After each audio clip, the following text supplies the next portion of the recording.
From Interior Alaska's most trusted news source, this is the Fbx Evening News Weekend Edition.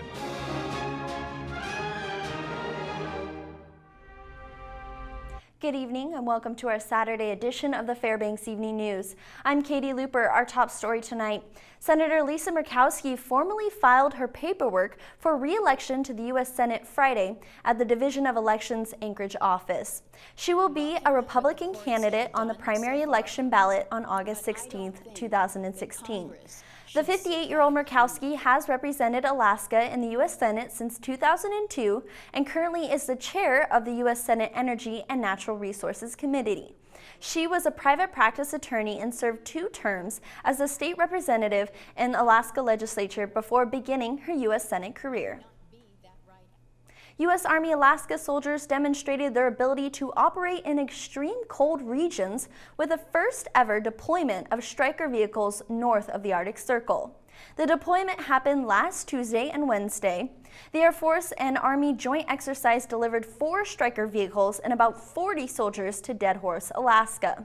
The 1st Stryker Brigade combat team carried out the mission, which demonstrated the U.S. Army's capabilities in extreme cold weather environments. U.S. Army Alaska hosts the only 2 brigade combat teams trained to operate in the Arctic. Company Commander Captain Kevin Joyce says the exercise was completed successfully. We had 2 C-17s to conduct the movement. It was very successful. It only took a few hours to load and depart, and it took less time to actually stage once we were up here. The Alaska State Home Building Association is hosting its Build Alaska 2015 Expo in Fairbanks this week. The 4-day event is all about realty, design, engineering, and building opportunities in the state of Alaska. Participants were educated on marijuana business zoning laws in the Fairbanks North Star Borough. Other classes have covered such things as combustion safety, housing basics, ventilation, and construction methods for energy-efficient homes. The purpose is we have educational tracks, so you can get all your continuing education credits you need to keep your residential endorsement current. We also have a lot of networking with builders from around the other parts of the state that you get ideas and things like that, which make it very easy to gain knowledge without having, in a quote-unquote class setting, but you just, in networking and talking with people, you get that. The National Park Service is turning 100 years old, so in celebration, the Fairbanks Children's Museum held an event for kids to learn all about Alaska's national parks and preserves. Here's more in this report. The National Park Service Centennial will celebrate its achievements of the past 100 years, but they believe it's really about the future and kicking off a 2nd century. Part of our effort to make sure that we're relevant for not only this century, but also for the next 100 years. And we realize that it's the kids today that are going to be bringing their families to parks in the future. So we want to get them excited about parks now. They got children excited by giving them opportunities to explore, learn, be inspired, or simply have fun. We chose the Fairbanks Children's Museum because it's a great space to interact with kids. It's open, it's imaginative, as you can see it's nice and loud, and kids really respond well to places where they can let their imaginations run. And we thought it would be a great space to talk to kids about Alaska's national parks. Scientists and park rangers assisted kids with hands-on activities. They had a climatologist there to talk about weather, an archaeologist with a dig site, an imaginative campsite, and a station to dissect owl pellets. It was kind of fun. We got to dissect owl pellets, and my daughter found a huge skull and the teeth and everything, and couldn't believe that that's what they hawked up.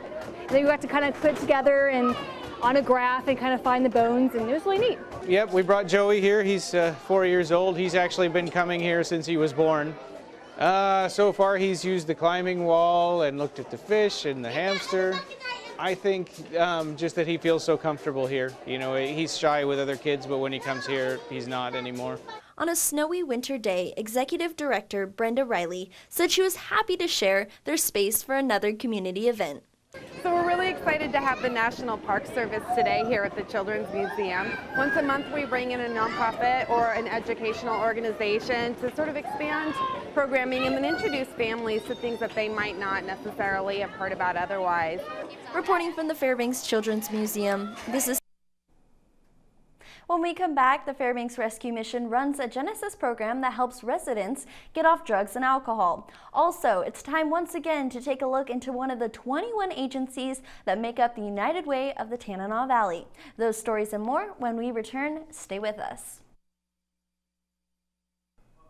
Welcome back. The Fairbanks Rescue Mission has a number of programs that helps residents get back on their feet. Sarah Dabowski reports on one of them. The Genesis program at the Fairbanks Rescue Mission helps people from the interior get off drugs and alcohol, something they've done for years. Kathy Ramadar came to the mission when she was at her lowest point. It was like 2010, and I had been drinking and driving, and I had a major crash, and that's when everything spiraled downhill really fast for me. I called my daughter here, and I was ready to quit because I knew I was going to die. This place, the minute I walked in the door, people were hugging on me and said, you know, we're glad you're here. I remember going up to her room, and she was sitting on her bed, not quite sure what she was doing. She was so far from home. She was really scared, but you know, I encouraged her that, you know, with God, all things are possible. Kathy started the faith-based Genesis program, which is a residential recovery and relapse system that takes 8 months or longer to complete. After finishing the program, Kathy returned to her home to find her husband had ended the relationship. Devastated, Kathy relapsed, slipping back into the addiction and returned to the mission. Relapse is a part of recovery. You know, and she did relapse, you know, a few times, but you know what? She got back up and she didn't give up. Kathy has been sober since July 26, 2013, and recently married her new husband, Rick. The miracles today. I have a life beyond anything that I've ever dreamed of. My children are part of my life again. I can babysit my grandkids, and it's all because he put me here at the mission when I was at the lowest point of my life. And he knew that he had a plan for me, and it wasn't death, and it wasn't living a life of being a drunk all the time. Sarah Dabowski reporting. It's time once again to spotlight another agency within the United Way campaign. Here's Mike Schultz with a focus on the Interior Alaska Center for Nonviolent Living. The Interior Alaska Center for Nonviolent Living, or IAC, has been in the community since 1977 as a rape crisis hotline. They eventually expanded into a domestic violence shelter, a transitional housing unit, permanent supportive housing, and services for abused children. They are a multifaceted agency trying to address every issue of wellness they can. Executive Director Brenda Stanfill says her agency's vision is to basically see that the community is free of violence. And the United Way of the Tanana Valley makes that happen. The United Way each year is able to assist us in paying just our general operating by the generous contributions of Fairbanks. So without United Way dollars, we don't have quite enough to pay our fuel bills, as everyone knows, and we have to buy food. We have sometimes roughly 75 people here a night that need food and services, and so just our general operating expenses are pretty high, and we really rely on United Way dollars to fund that. I asked Brenda what she was most proud of for how her agency contributes to the community. We serve a lot of different people in the community in a lot of different ways, but I think our proudest thing here is that we're able to provide services in a way that's respectful and non-judgmental. We were gifted this wonderful building, and because of that, we're able to offer families their own room. They don't have to share with people. We want them to continue living and working their jobs and doing what they did because they're out of their home for a reason that they really have no control over. During her 18 years with IAC, what does Brenda feel is her most rewarding and fulfilling moment? You know, that would have to be the day we saw a mom reunited with her children that she had not been able to see in quite some time. The court system can be very challenging. This particular mom did not have an attorney and ended up losing custody, and it was a 2-year battle in order to be able to be reunited with her children and be able to see them, and that was a moving day for all of us. The United Way campaign is now underway, and your donations are very important to these 21 agencies. Mike Schultz reporting. Mike Fussel's coming up next with a look into your local sports. Stay tuned. Welcome back, Interior Alaska. Mike Fussell here with your latest local sports action. Interior athletes were all over this weekend, but some did stay home. Among those in town was the Alaska Nanook volleyball team. They fought it out at the Alaska Airlines Court against the Central Washington Wildcats. The Cats went into the game tied for second place in GNAC standings. Alaska has been climbing the ranks as well and now sits at 7th place. The Nanooks kept it close during the first 2 sets, but could not close out on the Wildcats. That put Central Washington up 2-0 early on. UAF would answer back with a strong 3rd set and keep things interesting in the 4th.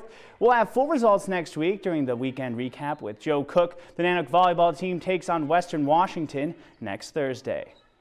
And the Alaska Nanook men's basketball team got their season rolling last night in Reno against the University of Nevada. UAF had a tough first half in the exhibition game against the Wolfpack, but only came up with 21 points to Nevada's 40 in the first half. They would close the gap slightly after halftime, but ultimately could not keep up with the Pack. Outside of a single-point lead seconds into the first, the Nanooks played trailing the entire game. The Nooks lose it 84-53. Alaska forward Trevante Williams had a game high of 17 points and 10 rebounds. That earned him a double-double performance. The next highest scoring player for Fairbanks finished with less than half of that score, tallying only 7. And the Lady Nanooks Hoopers stepped on the court for the first time this season earlier today. They met up with some familiar faces, keeping tradition alive with an alumni game. The early season tune-up match let the team work out kinks and develop a rhythm before getting full swing into the season. The Lady Nooks kick that off hosting Cal State Stanislaus next weekend for the GNAC Pac West Challenge. They will also take on Dixie State University a week from today at the Alaska Airlines Court. Head coach Cody Bench was at the helm earlier today. She leads the team for her 5th season. And the West Valley Wolfpack and North Pole Patriots found each other at opposite ends of the net earlier today. The Mac High School volleyball title and regional honors were on the line for the 2nd year in a row between the two teams. West Valley grabbed a big win in the first set, 25-20. They tweaked a few things and grew their lead in set 2. They would take that 25-18, and they capped it all off with a victory in the 3rd. The Wolfpack takes the match 3-0 and moves on to the state tournament undefeated in regular game play. They will have a chance at the ASAA title next week in Anchorage starting Thursday.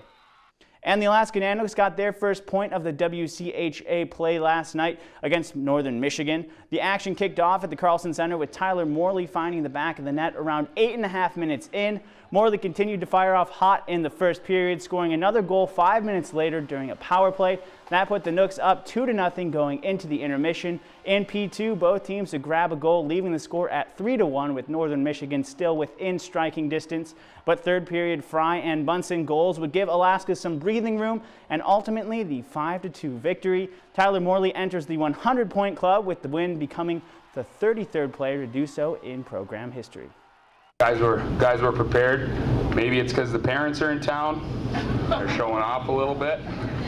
But regardless, I thought they came out hard and took it to them right away. A couple power plays right away help. That always helps with momentum. But you know, we got some bounces that went our way for the first time in a while, and I think that obviously helps. And we came out on top tonight. So. And the Ice Dogs were on the road Friday night, battling it out with the Kenai River Brown Bears. The two teams would be just 5 tallies away from equilibrium in shot counts after the first period. And the score reflected just that, with Fairbanks up by 1, thanks to a Reiner Growski power play goal late in the period. But after the break, the Dogs would unleash themselves, out shooting the Brown Bears 27-6 in the second period. Fairbanks' Logan Coombs and Liam Sturzinger would slip shots between the pipes during that frame, cementing momentum for the team. It would all finish the same way with 2 more Fairbanks goals. The Ice Dogs get the upper hand over Kenai River, 6-1. All right, and that about brings us to the buzzer for sports tonight. Katie Looper has your full weather forecast coming up next. Thanks for checking in, and we'll see you next weekend. Welcome back. So I can hardly believe it's November already. Yeah, and it's definitely showing. It's already pretty dark out for a large portion of the day here, you know, right after daylight savings time. Yeah, we're already down to 7 hours and 11 minutes. That's it. A lot of darkness. Right, and it's just gonna keep getting darker from here. Right. All right, well, let's take a look at weather for today. We had a normal high today of 14, today's low 2 below. Our record high got up to 40 in 1976 and a record low of 35 below in 1956. Glad we're not there. All right, sun rose at 9 this morning, sets at 4:11 this evening, well, this afternoon, and our daylight equals 7 hours and 11 minutes, giving us a loss of 7 minutes from yesterday. Now around the state today, rain showers in Juneau and Ketchikan, temperatures in the lower to mid 40s. Cloudy skies in Anchorage at 35, rain showers in Kodiak at 43. Snow showers in Denali Park area around 35, and up there in Barrow, cloudy skies 12 degrees. And same with Fairbanks at 27. All right, now for our lower 48 weather. Rain showers and lightning storms in Seattle at 54 degrees, yet sunny skies in the Las Vegas, Phoenix region. As we look over to the east, Dallas is sunny at 69, yet rain showers in New Orleans at 79, same with Miami at 87 degrees. And up there in New York, 63 degrees with nice sunny skies. All right, for next week, we can see it's really cold up there in the north, and snow is going to be hitting our west side of the states, and warmer in the Midwest, however, dry over there near the lakes, and rain and showers all on the east side of the states, and milder temperatures in New York area.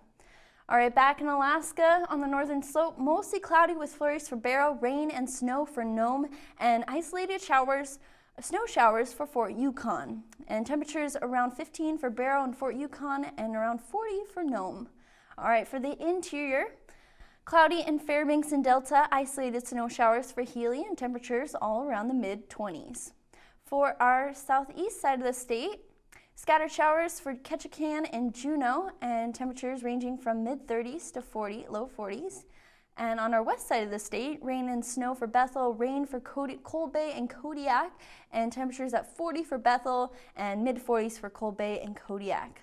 Now lastly, for our south central region, rain and snow in Homer, chance of snow for Anchorage and Valdez, lots of snow around the state, and temperatures ranging from 30 to 40 degrees.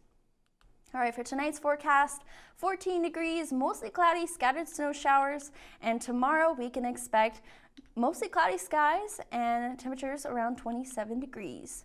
Lastly, for our extended outlook, 20 degrees on Monday and then just decreasing all the way to Friday, same with our nightly temperatures, and they're gonna get down there to 10 below.